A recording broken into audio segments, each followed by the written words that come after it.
السلام علیکم ورحمۃ اللہ وبرکاتہ۔ آج ہم سورہ النساء کی آیت نمبر 82 سے شروع کریں گے انشاءاللہ۔ اعوذ باللہ من الشیطان الرجیم، بسم اللہ الرحمن الرحیم۔ افلا یتدبرون القرآن، کیا پس وہ نہیں غور و فکر کرتے قرآن مجید کے بارے میں؟ وَلَوْ كَانَ مِنْ عِنْدِ غَيْرِ اللَّهِ لَوَجَدُوا فِيهِ اخْتِلَافًا كَثِيرًا، اگر یہ قرآن غیر اللہ کے پاس سے ہوتا، لَوَجَدُوا تو ضرور وہ پاتے اس میں اختلاف بہت زیادہ۔ یہاں منافقین کی ایک اور خباثت کا ذکر کیا جا رہا ہے کہ وہ قرآن مجید کو اللہ تعالیٰ کی طرف سے نہیں سمجھتے تھے، بلکہ وہ یہ سمجھتے تھے کہ اگر سارا نہیں تو کچھ نہ کچھ حصہ نبی صلی اللہ علیہ وسلم اپنی طرف سے ملاتے ہیں، اور وہ اس پر یقین نہیں کرتے تھے۔ اللہ تعالیٰ نے فرمایا کہ اگر یہ قرآن پر غور و فکر کریں تو ان کو ضرور پتہ چل جائے کہ قرآن مجید میں کسی قسم کا کوئی اختلاف نہیں ہے، بلکہ یہ سارا ایک دوسرے کے مطابق ہے، اس کا ہر جز دوسرے جز کے مطابق ہے۔ اگر یہ غیر اللہ کے پاس سے ہوتا، نبی صلی اللہ علیہ وسلم نے اس میں اپنی طرف سے کچھ شامل کیا ہوتا تو اس کے کلام میں اور اس کے مفہوم میں بہت زیادہ اختلاف پایا جاتا، کیونکہ ہم دیکھتے ہیں کہ جب کوئی شخص بچپن میں ہوتا ہے تو اس کی عقل اور اس کے جذبات اور ہوتے ہیں، جوان ہونے کے بعد اس کے جذبات میں فرق آ جاتا ہے، جب وہ پختہ عمر میں پہنچتا ہے اور اس کی طبیعت میں ٹھہراؤ آتا ہے تو اس زندگی اور اس کی پہلی زندگی میں بہت فرق ہوتا ہے۔ اسی طرح نبی صلی اللہ علیہ وسلم نے مکہ والوں میں بچپن گزارا، جوانی گزاری، ٹھہراؤ کی عمر میں پہنچے، قرآن مجید کا نزول ہوا، اور یہ تقریباً 23 سال کے عرصہ میں یہ مختلف موقعوں پر مختلف حالات کے مطابق اس کی چھوٹی چھوٹی آیات یا چھوٹی صورتیں یا بڑی صورتیں یا بعض اوقات ایک آیت 2 دفعہ بھی اترتی رہی، اور پھر اس سارے مجموعے کو نبی صلی اللہ علیہ وسلم پر قرآن مجید ایک کتاب کی شکل میں جبریل علیہ السلام اس کو پڑھتے رہے، تو اس کا کوئی جز بھی کسی دوسرے جز کے خلاف نہیں ہے۔ اگر ہم پڑھنے والوں کو اس میں کوئی اختلاف نظر آئے تو یہ ہماری اپنی نظر کی اور عقل کی کوتاہی ہے اور ہماری ناسمجھی ہے کہ ہم اس کے مفہوم کو سمجھ نہیں سکے۔ اسی طرح ذکر آتا ہے کہ سیدنا سعید بن جبیر رضی اللہ تعالیٰ عنہ بیان کرتے ہیں کہ ایک شخص سیدنا ابن عباس رضی اللہ تعالیٰ عنہما کے پاس آیا تو کہنے لگا کہ قرآن مجید میں اللہ تعالیٰ نے یہ بات کہی ہے کہ اگر قرآن غیر اللہ کے پاس سے ہوتا تو اس میں اختلاف پایا جاتا، اگر یہ غور و فکر کریں تو اس میں اختلاف نہیں ہے، لیکن جب میں نے اس کو پڑھا ہے تو میں نے اس میں بہت سے اختلاف دیکھے ہیں۔ سیدنا ابن عباس رضی اللہ تعالیٰ عنہ نے اسے کہا کہ تم بیان کرو۔ وہ کہنے لگا، مختلف اس نے اختلافات بیان کیے۔ ایک اس نے یہ بات کی، کہنے لگا کہ قرآن مجید میں اللہ تعالیٰ نے کہا ہے کہ فلا انساب بینہم ولا ہم یتساءلون، ایک جگہ پر یہ فرمایا ہے کہ قیامت کے دن لوگوں کی آپس میں کوئی رشتہ داری نہیں رہے گی، کوئی رشتہ کسی دوسرے کے رشتے میں حائل نہیں ہو سکے گا، سفارش نہیں کر سکے گا، اور نہ ہی وہ ایک دوسرے سے پوچھ سکیں گے۔ دوسری آیت میں اللہ نے یہ کہا ہے کہ وَأَقْبَلَ بَعْضُهُمْ عَلَىٰ بَعْضٍ يَتَسَاءَلُونَ، کہ وہ ایک دوسرے سے سوال کریں گے، تو بظاہر دونوں میں بڑا اختلاف ہے۔ سیدنا ابن عباس رضی اللہ تعالیٰ عنہ نے اس کو سمجھایا کہ اللہ کے بندے، یہ فلا انصاب بینہم، یہ اس وقت ہے جب پہلا سور پھونکا جائے گا کہ لوگ اس طرح بدحواس ہوں گے کہ کوئی کسی کا پرسان حال نہیں ہوگا، اور جب دوسری دفعہ سور پھونکا جائے گا اور لوگوں کو حساب و کتاب کے لیے کھڑا کیا جائے گا تو اس وقت لوگ ایک دوسرے کو پہچانیں گے اور ایک دوسرے سے شرمندگی محسوس کریں گے اور ایک دوسرے سے سوال بھی کریں گے، جس طرح وہ ایک بہت لمبی حدیث بھی آتی ہے کہ سارے لوگ مل کر یہ کہیں گے کہ آؤ ہم کسی سفارش کو لائیں کہ اللہ تعالیٰ ہمارا حساب و کتاب شروع فرمائے اور یہ قیامت کی جو ہولناکی ہے اس میں کمی آئے۔ تو ایک دوسرے سے مخاطب ہونا، ایک دوسرے سے بولنا، ایک دوسرے سے پہچاننا یہ ثابت ہے۔ یعنی اس طرح انہوں نے اس اختلاف کو سمجھا دیا۔ وہ کہنے لگا کہ قرآن مجید میں اللہ نے کہا ہے کہ وَلَا يَكْتُمُونَ اللَّهَ حَدِيثًا، کہ لوگ اللہ سے بات کو چھپا نہیں سکیں گے۔ دوسری جگہ پر فرمایا کہ مشرکین اپنے شرک کو چھپا کر کہیں گے کہ واللہ ربنا ما کننا مشرکین، کہ اے ہمارے رب تیری قسم ہم تو مشرک ہی نہیں تھے۔ انہوں نے فرمایا کہ اللہ کے بندے، یہ اللہ تعالیٰ نے اخلاص والے لوگوں کے بارے میں بات کی ہے کہ جو لوگ مسلمان ہیں وہ اللہ تعالیٰ سے اپنے کسی عمل کو نہیں چھپا سکیں گے۔ جب اللہ تعالیٰ ان کے ساتھ حسن معاملہ سے پیش آئے گا اور ان کو معاف کر دے گا تو مشرکین کو بھی حوصلہ مل جائے گا، وہ کہیں گے کہ چلو ہم بھی چلتے ہیں اور چل کے اللہ کے سامنے جھوٹ بول کر بچنے کی کوشش کرتے ہیں۔ تو واقعی ہی بات یہ ہے کہ وہ یہ بات تو کہہ دیں گے کہ ہم مشرک نہیں تھے، لیکن اللہ تعالیٰ ان کو فوراً ہی بتا دے گا کہ تم تو مشرک تھے، اور ان کی زبانوں پر مہر لگا کر ان کے جسم کے اعضاء اور ان علاقوں تک کو گواہ بنا کر لے آیا جائے گا، زمین کے وہ ٹکڑے گواہی کے لیے آ جائیں گے جہاں بیٹھ کر وہ شرک کیا کرتے تھے۔ تو اس طرح کہ اس نے کچھ اور مقامات بھی پیش کیے تو سیدنا ابن عباس رضی اللہ تعالیٰ عنہ نے اس کو سمجھا دیا۔ تو یہ ہماری اپنی عقل کی کوتاہی ہے کہ ہم ایک بات کو سمجھ نہیں سکتے۔ قرآن مجید کے معاملات میں کسی قسم کا کوئی اختلاف نہیں۔ ایسے ہی شراب کے بارے میں ذکر آتا ہے کہ پہلے ایک جگہ پر سورہ بقرہ میں یہ ذکر ہے کہ اس کا نفع تھوڑا ہے اور اس کا نقصان زیادہ ہے۔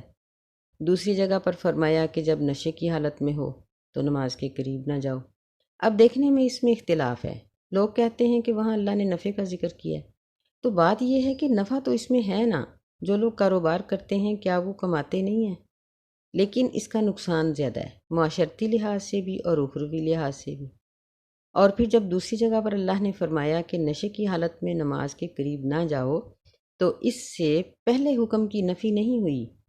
کہ اب یہ ہو گیا کہ اس میں نفع زیادہ ہے، نہیں، نفع کم نقصان زیادہ وہ اپنی جگہ پر قائم ہے آیت۔ پھر تیسرے موقع پر اللہ تعالیٰ نے فرمایا کہ شراب حرام ہے۔ تو جب شراب کی حرمت آ گئی تو اس آیت کی وجہ سے نشے کی حالت میں نماز کے قریب نہ جانے والی آیت کی نفی نہیں ہوتی، بلکہ اس کی تائید ہو جاتی ہے کہ جب حالت نشہ میں نماز نہیں پڑھنی تو پھر اس کو پینے کی ضرورت ہی کیا ہے، یہ حرام ہے، اور جب پیو گے تو نشہ آئے گا، اور جب نشہ آئے گا تو نماز کے قریب نہیں جانا، جب نماز کے قریب نہیں جاؤ گے تو مسلمان ہی نہیں رہو گے۔ تو یہ صرف ہماری عقل کی کوتاہی ہے کہ ہم ان آیات کو مختلف سمجھتے ہیں، ورنہ یہ سب آیتیں ایک دوسرے کی تائید ہی کرتی ہیں۔ تو فرمایا کہ منافقین کی اس خباثت کا یہ جواب ہے اس آیت میں۔ آگے فرماتے ہیں اللہ تعالیٰ وَإِذَا جَاءَهُمْ أَمْرٌ مِّنَ الْأَمْنِ أَوِ الْخَوْفِ، اور جب ان کے پاس کوئی امن کی خبر یا خوف کی خبر آتی ہے، امر کا معنی خبر بھی اور معاملہ بھی، کوئی معاملہ جو امن والا ہو یا خوف والا ہو آ جاتا ہے، اذاعوا بہ، تو وہ اس کو پھیلا دیتے ہیں۔ وَلَوْ رُدُّوهُ إِلَى الرَّسُولِ وَإِلَى أُولِي الْأَمْرِ مِنْهُمْ، اگر وہ اس خبر کو لوٹا دیتے رسول صلی اللہ علیہ وسلم کی طرف اور عہدیداروں کی طرف، لَعَلِمَهُ الَّذِينَ يَسْتَنبِطُونَهُ مِنْهُمْ، تو ضرور اس کو جان لیتے وہ لوگ یستنبطونہ، جو اس کا استنباط کرتے ہیں، جو اس کی تحقیق کرتے ہیں۔ یعنی اس کو ہم یوں پڑھ سکتے ہیں کہ ضرور جان لیتے اس کو وہ لوگ جو تحقیق کرتے ہیں اس کی، منہم، ان میں سے۔ وَلَوْلَا فَضْلُ اللَّهِ عَلَيْكُمْ وَرَحْمَتُهُ، اور اگر اللہ کا فضل تم پہ نہ ہوتا اور اس کی رحمت نہ ہوتی، لَاتَّبَعْتُمُ الشَّيْطَانَ إِلَّا قَلِيلًا، تو ضرور تم شیطان کی پیروی کرتے، الا قلیلا، مگر کچھ تھوڑے، یعنی چند لوگوں کے سوا تم شیطان کے پیچھے لگ جاتے۔ اس آیت میں بھی ان کی منافقین کی ایک اور خامی کا ذکر کیا گیا ہے کہ ان میں ایک بہت بڑی خامی تھی کہ جب بھی کوئی خبر آتی اس کو بغیر کسی تحقیق کے پھیلا دیتے، اور بعض اوقات وہ پھیلی ہوئی خبر بعد میں غلط نکلتی، تو اس طرح یہ ایک شرمندگی کا باعث بھی ہوتی کہ معاشرے میں جب ایک بات پھیل جاتی اور اس کی کوئی بھی جڑ نہ ہو تو وہ شرمندگی کا باعث ہوتی ہے۔ اللہ تعالیٰ نے ایسے لوگوں کو ایسا کرنے سے منع کیا اور ان کو یہ تاکید کی کہ وہ بلا تحقیق کوئی خبر نہ پھیلائیں۔ غزوہ احد، خندق کا جو درمیانی وقفہ تھا، یہ مسلمانوں کے لیے بڑے ہی ابتلا کا دور تھا، آزمائش کا دور تھا۔ ہر وقت ایک ہنگامی صورتحال پیدا ہوئی رہتی تھی، کیونکہ احد میں مسلمانوں کو کچھ پریشانی آ گئی تھی، اور سن 3 ہجری میں جنگ احد ہوئی ہے، 4 کے بعد 5 ہجری میں جنگ خندق کی تیاری ہو گئی کہ سارا عرب، کافر اور مشرک، سارے مل کر مسلمانوں پر حملہ آور ہونے کے لیے تیار ہو گئے۔ تو ایسی صورت میں اللہ تعالیٰ نے منافقوں کی اس روش کو غلط قرار دیا اور مسلمانوں کو محتاط ہونے کا حکم دیا کہ ہر سنی سنائی بات آگے نہ پہنچا دیا کرو۔ اس میں ہمارے لیے بھی بہت بڑا سبق ہے۔ ہماری بھی آج کل ایسی ہی حالت بنی ہوئی ہے، ہم میں سے اکثر لوگ ایسے ہیں جو ہر سنی سنائی بات کو پھیلا دیتے ہیں، خاص طور پہ جب کسی کی برائی سنیں، کسی کے بیٹے کی برائی، یا کوئی اور اس طرح کوئی بھی کسی کے گھر کی خامی، کسی بیٹے کی یا بیٹی کی گھر کی لڑائی جھگڑا یا نقصان، تو ہم میں سے بہت سے لوگ پہلے ہی طاق میں بیٹھے ہوتے ہیں کہ ایسی کوئی بات ملے اور ہم اس کو اڑائیں، تو اس کو اڑا دیا جاتا ہے تاکہ ایسے شخص کی خاندان کے اندر عزت میں فرق آ جائے۔ یہ بہت ہی بری بات ہے۔ پہلی بات تو یہ ہے کہ بلا تحقیق بات نہیں کرنی چاہیے۔ جب بھی کوئی ایسی خبر سنیں تو مصدقہ لوگوں سے اس کی تحقیق کریں۔ کون سے وہ لوگ ہوں گے جو اس کی تصدیق کریں گے؟ وہ لوگ جو اس واقعہ کے متعلقین ہیں، یعنی جن کے متعلق ہم نے وہ بات سنی ہے، ان سے تحقیق کی جائے کہ کیا آپ کے بارے میں یہ جو بات سنی گئی ہے یہ صحیح ہے۔ اگر وہ صحیح ہو، پھر بھی اگر خوبی ہے تو اس کو پھیلانے سے معاشرے میں اصلاح ہوگی، اگر خامی ہے تو اس کو پھیلانے سے گریز کیا جائے، کیونکہ اللہ تعالیٰ نے 6 پارے کے شروع میں یہ بات کہی کہ لا یحب اللہ الجہر بالسوء من القول، کہ اللہ تعالیٰ بری باتوں کو یوں پھیلانے سے منع کرتا ہے اور اس کو پسند نہیں کرتا۔ تو یہاں مسلمانوں کو اس بات کی تاکید کی گئی ہے اور منافقین کی اس خامی کا ذکر کیا گیا ہے کہ یہ اپنی خباثتوں کو مسلمانوں کے لیے ہر طرح سے نقصان دینے کا سبب بناتے ہیں، اور مسلمانوں کو شرمندہ کرنے کے لیے ایسی افواہیں پھیلاتے رہتے ہیں جو کبھی امت کے متعلق ہوتی ہیں، کبھی نبی علیہ الصلاۃ والسلام کے متعلق، کبھی کسی اور کے بارے میں، تاکہ ان لوگوں کو پریشانی پہنچے۔ فقاتل فی سبیل اللہ لا تکلف الا نفسک، بس لڑائی کیجئے اللہ تعالیٰ کی راہ میں، لا تکلف الا نفسک، نہیں تکلیف دی جائے گی آپ کو حساب و کتاب کی مگر آپ ہی کے بارے میں، الا نفسک، مگر آپ ہی کے بارے میں۔ اس کو ہم یوں بھی پڑھ سکتے ہیں کہ آپ پر صرف آپ کی اپنی ہی ذمہ داری ہے۔ اسے ہم اس طرح بھی پڑھ سکتے ہیں کہ آپ کو مکلف نہیں بنایا گیا الا نفسک، مگر اپنے نفس کے بارے میں۔ وحرز المؤمنین، اور رغبت دلاؤ مومنوں کو جنگ لڑنے کے لیے۔ عسى اللہ ان یکف باس الذین کفروا،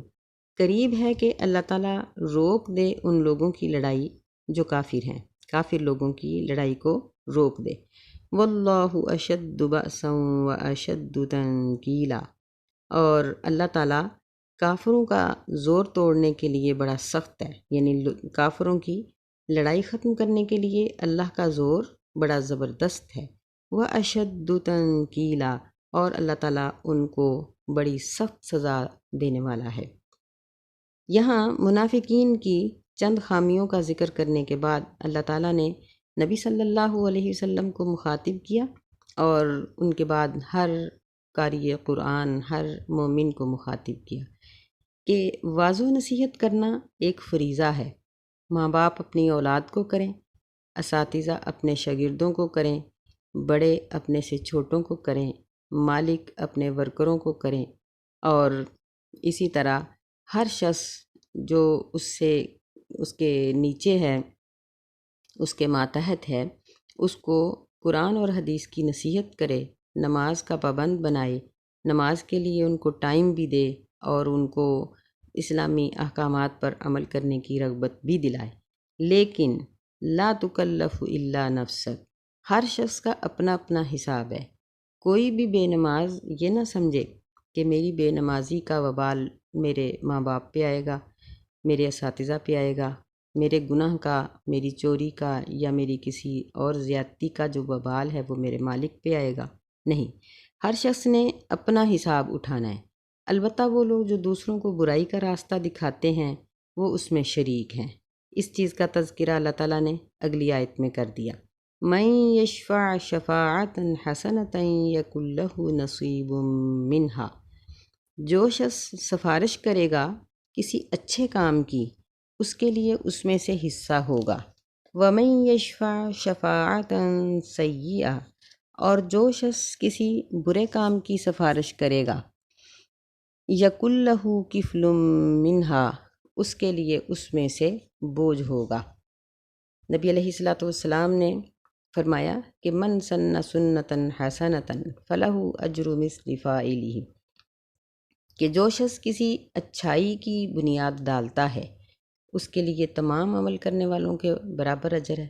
اور جو شخص برائی کی بنیاد ڈالتا ہے اس کے لیے اس پر عمل کرنے والوں کا بوجھ ہے، کیونکہ اس نے ان کو ایک رستہ دکھایا۔ مثال کے طور پر اب ایک خاندان ہے، اس میں تمام خواتین پردہ کرتی ہیں یا نیک ہیں، اپنے والدین کی، اپنے اہل خانہ کی فرما بردار ہیں۔ ایک ایسی سرکش خاتون آتی ہے جو ان ساری باتوں کی خلاف ورزی کرتی ہے اور اطاعت کرنے والوں کی حوصلہ شکنی کرتی ہے، اور ان کو اس بات پہ رغبت دلاتی ہے کہ تم غلط کام کرو، تم زندہ دلی سے رہو، تم آزاد ہو کے رہو، تمہیں ان کی خاطر برقع اوڑھنے کی کیا ضرورت ہے، باقی کاموں کی پابندی کی کیا ضرورت ہے۔ اب اس کی دیکھا دیکھی خاندان میں جتنی بھی عورتیں ایسا کریں گی، سب کا بوجھ اس بنیاد رکھنے والی پر ہوگا، اگرچہ باقیوں کے بوجھ میں بھی کمی نہیں کی جائے گی۔ اسی طرح اگر ایک کارخانہ، ایک ادارہ بڑے سکون سے چل رہا ہے، لیکن ایک سٹوڈنٹ ایسا اٹھتا ہے جو بغاوت کرتا ہے، یا ایک ایسا ورکر آ جاتا ہے جو مالک پر بغاوت کرتا ہے، تو باقی تمام ورکروں کی بغاوت اور سٹوڈنٹس کی بغاوت کا وبال اس پہلے شخص پہ ہوگا۔ جس طرح قرآن مجید نے اس بات کو واضح کر دیا ہے کہ جب آدم علیہ السلام کے 2 بیٹوں میں سے ایک نے دوسرے کو قتل کیا، ایسے حالات میں کہ جب اس سے پہلے کوئی قتل نہیں تھا، تو فرمایا کہ قیامت تک کے قتل ہونے والے لوگوں کا بوجھ اس پر ہوگا۔ اس لیے ہمیں ہمیشہ نیکی کی بنیاد ڈالنی چاہیے۔ ایک بچی جو کسی خاندان میں آتی ہے یا کسی خاندان کی وہ اپنی بچی ہے، تو وہ اپنے خاندان میں قرآن اور حدیث کی تعلیم شروع کرتی ہے، یا وہ مرد ہے تو وہ بچہ حافظ قرآن بنتا ہے، عالم دین بنتا ہے، دین کی شکل و صورت اختیار کرتا ہے، دین کو اپناتا ہے، تو اس کی دیکھا دیکھی نسلوں تک، جہاں تک لوگ اس کی اطاعت کریں گے، اس کی نقل کریں گے، اس کو برابر کا اجر اس میں ملے گا۔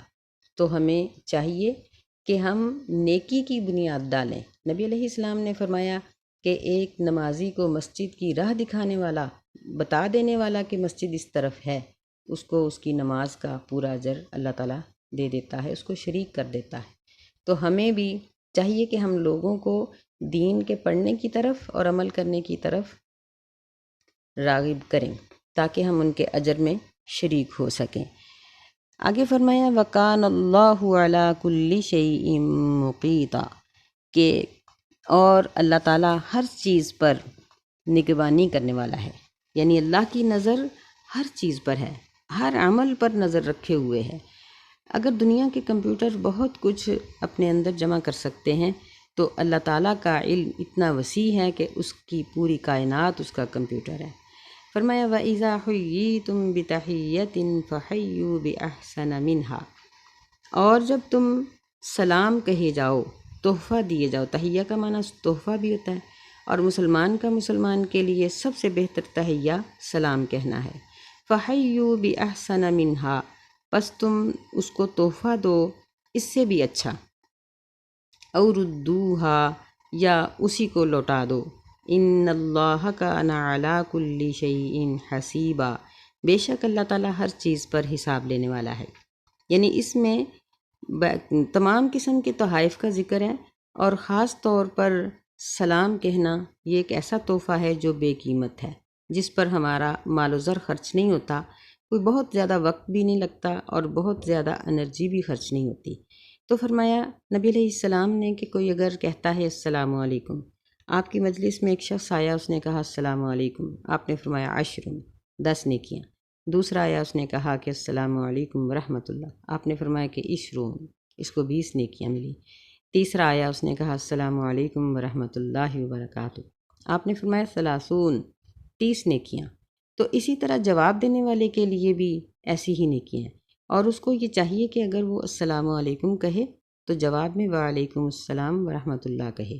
اور اگر وہ ورحمۃ اللہ تک کہتا ہے تو یہ وبرکاتہ کا اضافہ کرے۔ اگر یہ وبرکاتہ بھی کہہ دیتا ہے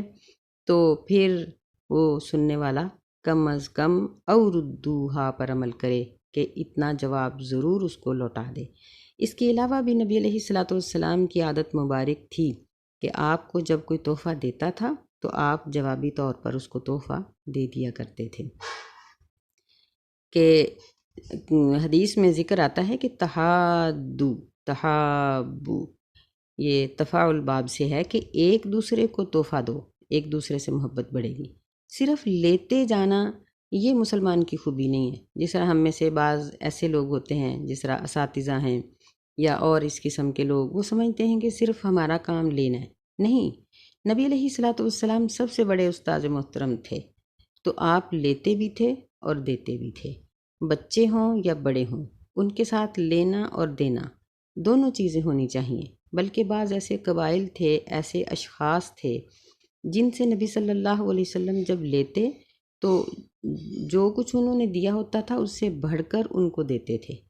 اور بعض ایسے بھی تھے کہ جب آپ ان کو جوابی تحفہ دیتے تو پوچھ لیتے کہ اب تم راضی ہو، اور جہاں تک وہ خوش نہ ہوتے ان کو دیتے ہی جاتے۔ یعنی تحفہ دینے والوں کے مزاج کے مطابق ان سے پیش آنا چاہیے، اور جو لوگ تھوڑا دے کر زیادہ لینا چاہتے ہیں یا برابری پہ خوش ہو جاتے ہیں یا جس طرح کا ان کا مزاج ہو اس کے مطابق ان کے ساتھ معاملہ طے کرنا چاہیے۔ یہ ہمیں اس آیت سے بھی اور نبی علیہ السلام کی احادیث سے بھی یہ سبق ملتا ہے۔ اور یہاں یہ چیز بھی معلوم ہوتی ہے کہ منافقین کی عادت یہ تھی کہ وہ صرف لینا ہی پسند کرتے تھے۔ یہاں اللہ تعالیٰ نے ان کا ذکر نہیں کیا، لیکن ان کی عادت یہی تھی کہ وہ صرف لینا ہی پسند کرتے تھے۔ جس طرح اس رکوع کے شروع میں آ گیا ہے نا کہ اگر مسلمانوں کو کوئی اچھائی پہنچتی تو فٹافٹ اپنی دوستیاں ان کے ساتھ جتاتے، اور اگر کافروں کو کوئی نفع پہنچتا تو ان کے پاس جا کے کھڑے ہو جاتے۔ اور دوسرے کئی مقامات پر اس کا واضح طور پر ذکر آیا کہ وہ اپنے کافر ساتھیوں کو کہتے کہ ہم نے مسلمانوں کو ورگلائے رکھا، تمہارے اوپر ہم نے حملہ ہی نہیں ہونے دیا، اور ہم نے یہ کیا اور ہم نے وہ کیا جس کی وجہ سے تمہارے نقصانات کم ہوئے، یعنی تم بھی ہمیں دو۔ تو صرف لیتے رہنا یہ مومن کی شان نہیں ہے، بلکہ یہ منافقین کی خامیوں میں سے ایک خامی ہے جس کو دور کرنا چاہیے۔ اللہ لا الہ الا ہو، اللہ تعالیٰ نہیں کوئی بھی معبود مگر وہی، لَيَجْمَعَنَّكُمْ إِلَى يَوْمِ الْقِيَامَةِ لَا رَيْبَ فِيهِ، ضرور وہ تمہیں جمع کرے گا ایسے دن جس کو قیامت کا دن کہتے ہیں، لا ریب فیہ، جس میں کوئی شک نہیں، یعنی اس کے واقع ہونے میں اور اس کے حساب و کتاب کے صحیح اور درست ہونے میں کسی قسم کا کوئی شک نہیں۔ وَمَنْ أَصْدَقُ مِنَ اللَّهِ حَدِيثًا، اور کون زیادہ سچا ہے اللہ تعالیٰ سے بات کرنے میں۔ تو اس چھوٹی سی آیت میں اللہ تعالیٰ نے اپنی 3 بہت بڑی خوبیاں بیان کی ہیں جو اللہ کے سوا کسی اور میں نہیں ہیں۔ پہلی یہ کہ وہی معبود برحق ہے، کیونکہ معبود کی تمام صفات اس میں پائی جاتی ہیں۔ وہ سوتا نہیں ہے، اسے کسی کی مدد کی ضرورت نہیں ہے، وہ غیر حاضر نہیں ہوتا، اس کے خزانے ختم نہیں ہوتے، وہ حی القیوم ہے اور وہ تمام طاقتوں اور قوتوں کا مالک ہے۔ دوسری یہ بیان فرمائی کہ لَيَجْمَعَنَّكُمْ إِلَى يَوْمِ الْقِيَامَةِ لَا رَيْبَ فِيهِ، کہ منافق ہو یا مومن اس بات پر یقین رکھے کہ اللہ اس کو قیامت کے دن جمع کر لے گا۔ وہ بھاگ نہیں سکے گا، چھپ نہیں سکے گا، کنارہ نہیں کر سکے گا، وہ اپنے آپ کو بچا نہیں سکے گا۔ اللہ تعالیٰ اس کو ضرور جمع کرے گا، اور یہ صرف اللہ ہی کی قدرت ہے، کیونکہ ہم دیکھتے ہیں کہ بڑی بڑی طاقتور حکومتوں سے بہت سے مجرم چھپ جاتے ہیں یا خودکشی کر کے بچ جاتے ہیں کہ حکومت کے ہتھے نہیں چڑھتے، لیکن اللہ تعالیٰ سے کوئی مجرم بھی کسی طرح سے بھی بچ نہیں پائے گا۔ تو قیامت کا وہ دن جس میں اکٹھا ہونا یقینی ہے، حساب و کتاب یقینی ہے، اس کا ڈر اور خوف رکھنا چاہیے۔ اس دن کی ذلت اور شرمندگی سے بچنے کے لیے اور اللہ تعالیٰ کی سزا سے بچنے کے لیے اس چھوٹی سی زندگی کو خرچ کر دینا چاہیے۔ تیسری بڑی صفت اللہ تعالیٰ کی اس میں یہ بیان کی ہے کہ اللہ سے بات میں کون سچا ہے۔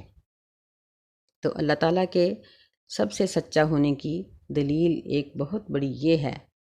کہ جھوٹ ہمیشہ وہ بولتا ہے جو مجبور ہوتا ہے۔ کسی سے وعدہ کیا، اب ہم اس وعدے کو پورا نہیں کر سکے تو جھوٹ بولا جائے گا، یا کسی سے دینے کا وعدہ کیا تھا تو اپنے پاس ہی وہ چیز نہیں ہے تو جھوٹ بولا گیا۔ اللہ تعالیٰ کے پاس تمام اسباب ہیں اور وہ مسبب الاسباب ہے، وہ بلا اسباب ہر کام کرنے پر قدرت رکھتا ہے، اس لیے اسے جھوٹ بولنے کی ضرورت ہی نہیں، اور فرمایا کہ وہ سب سے سچا ہے۔ اللہ تعالیٰ ہمیں ان تمام باتوں پر یقین کرنے کی توفیق دے، اور ہمیں توفیق عطا فرمائے کہ ہم اپنے آپ کو مومنین کی صفوں میں شامل کریں، اور منافقین کی جو خامیاں ہیں ان سے ہمیں اللہ تعالیٰ بچنے کی توفیق عطا فرمائے۔ السلام علیکم ورحمۃ اللہ۔